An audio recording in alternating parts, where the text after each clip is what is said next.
उत्तराखंड में इस बार किसकी सरकार बनेगी?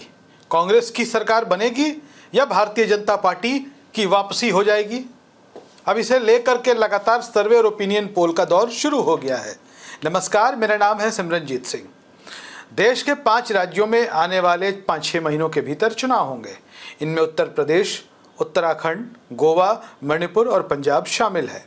अब इन 5 राज्यों में चुनाव नतीजे कैसे होंगे ये तो चुनाव के बाद ही पता चलेगा। लेकिन देश में जब कहीं किसी भी राज्य में चुनाव होने वाले होते हैं तो छोटी बड़ी अलग अलग सर्वेक्षण एजेंसियां जो हैं अपने सर्वे और ओपिनियन पोल जो हैं वो सामने लाती रहती हैं। उत्तराखंड देश का एक बेहद खूबसूरत राज्य है, देवभूमि के नाम से भी जाना जाता है। उत्तराखंड में पिछले 10 सालों से भारतीय जनता पार्टी की सत्ता है और कांग्रेस वहाँ विपक्ष में है। कांग्रेस निरंतर उत्तराखंड में सरकार बनाने के लिए प्रयास करती हुई छटपटाती हुई दिखाई दे रही है।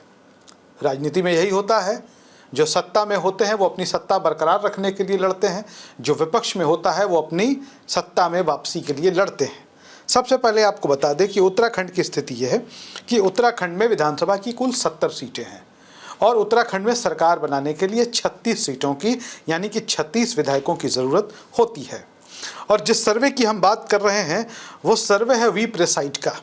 वी प्रेसाइट दावा करता है कि वो देश में इलेक्शंस को लेकर लगातार सर्वेक्षण करते हैं, उनके ओपिनियंस पोल्स सामने आते रहते हैं।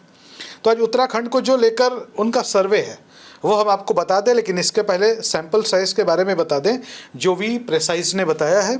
उन्होंने कहा है कि total 1400 face to face interview उन्होंने किया है, 200 सैंपल्स हैं और 70 विधानसभा सीटें जो है वहाँ पर इन्होंने लगभग लोगों से बात की है। मतलब 70 विधानसभाओं में 200 लोगों से बात करके और 14,000 लोगों के साथ, जी हाँ 14,000 लोगों के साथ इन्होंने बात की है, चर्चा की है, संवाद किया है और इस आधार पर अपना ये जो पोल है, ओपिनियन पोल है, वो जो तैयार किया है। अब आपको बता दें कि कांग्रेस को उन्होंने 43% वोट मिलने का अनुमान जताया है, लगभग 43%। सीटों की संख्या 34 से 37 बताई जा रही है कांग्रेस की, यानी कि 36 सीटें चाहिए सरकार बनाने के लिए। कांग्रेस को 34 से 37 सीटें मिलती हुई दिखाई दे रही है। कांग्रेस बहुत अच्छा करेगी तो 37 सीटें लाकर वो सरकार बना सकती है और सीटें कम आई तो क्या होगा वो आपको पता है। बीजेपी की भी बात कर लें तो भारतीय जनता पार्टी को 30 से 33 सीटें बताई जा रही हैं। 30 से 33 सीटें भारतीय जनता पार्टी को, अदर्स को 1 से 2 सीटें। वोट प्रतिशत की बात कर ले तो बीजेपी को 41% वोट बताया जा रहा है, 41% से कुछ ज़्यादा। तो आप समझिए कि मात्र 1.5 से 2% का फ़र्क है बीजेपी और कांग्रेस के वोटों में। और 1.5 से 2% का वोट अगर इधर से उधर हो गया तो जो आज कांग्रेस को दिख रहा है वो बीजेपी को हो जाएगा, जो बीजेपी को दिख रहा है वो कांग्रेस का हो जाएगा। लेकिन इतना तो तय है कि कांग्रेस ने उत्तराखंड की लड़ाई को बहुत मजबूत कर दिया है। कांग्रेस उत्तराखंड में बीजेपी को सत्ता से बेदखल करने की ओर बढ़ चुकी है। वो उत्तराखंड जहां लंबे अरसे से बीजेपी की सत्ता है और भारतीय जनता पार्टी अपने एजेंडे के अनुसार आगे बढ़ रही है उत्तराखंड में। उत्तराखंड में पुष्कर सिंह धामी मुख्यमंत्री हैं और पुष्कर सिंह धामी को हम कह लें कि एक कट्टर चेहरे के तौर पर देखा जाता है या उनको परिभाषित किया जाता है तो अतिशयोक्ति नहीं होगी। दूसरी तरफ कांग्रेस जो है वो भी लगातार मेहनत संघर्ष कर रही है। एक दौर रहा है जब उत्तराखंड में कांग्रेस की सरकार रही है और कांग्रेस की सरकार ने काफ़ी अच्छे काम भी किए हैं, लेकिन कई दफ़े इस राज्य में कांग्रेस को विभाजन का सामना करना पड़ा और यही वजह रही कि उत्तराखंड में कांग्रेस लगातार हाशिए पर जाती रही। विधानसभा सीटों की बात कर ले तो उत्तराखंड में कांग्रेस फिर भी टक्कर देती हुई नजर आती है, लेकिन लोकसभा के चुनाव में कांग्रेस का प्रदर्शन इस प्रदेश में बेहद खराब होता जाता है।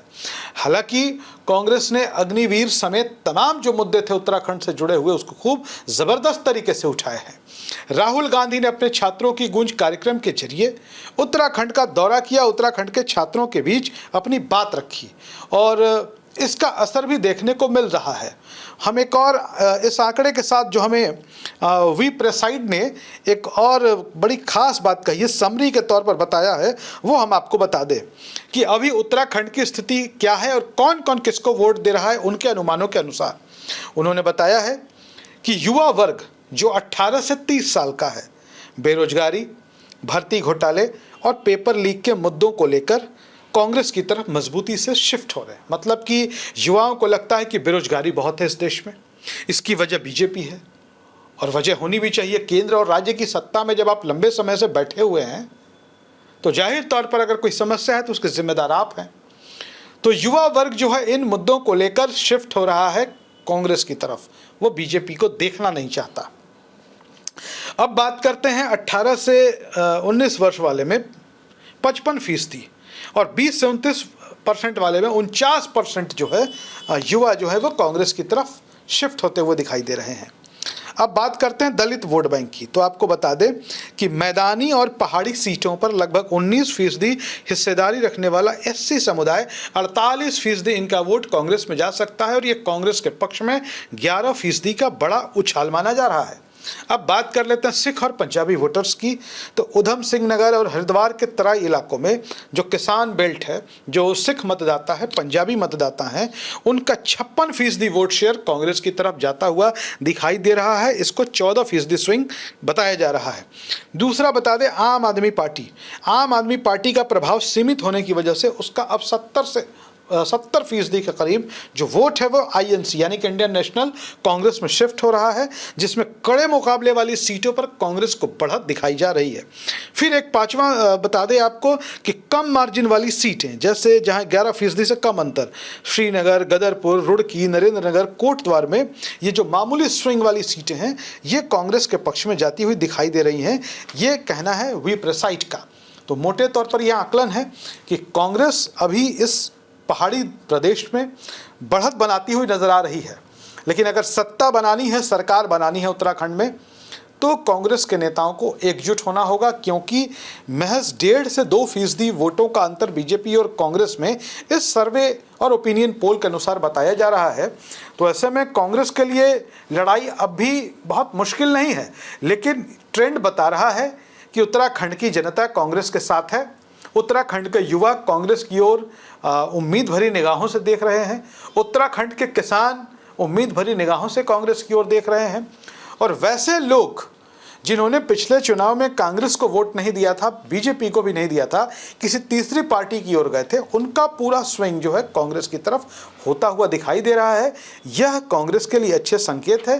कांग्रेस को थोड़ी मेहनत करनी है, एकजुटता दिखानी है। राहुल गांधी को मोर्चा संभालना पड़ेगा, मुद्दों को लेकर आगे बढ़ना पड़ेगा।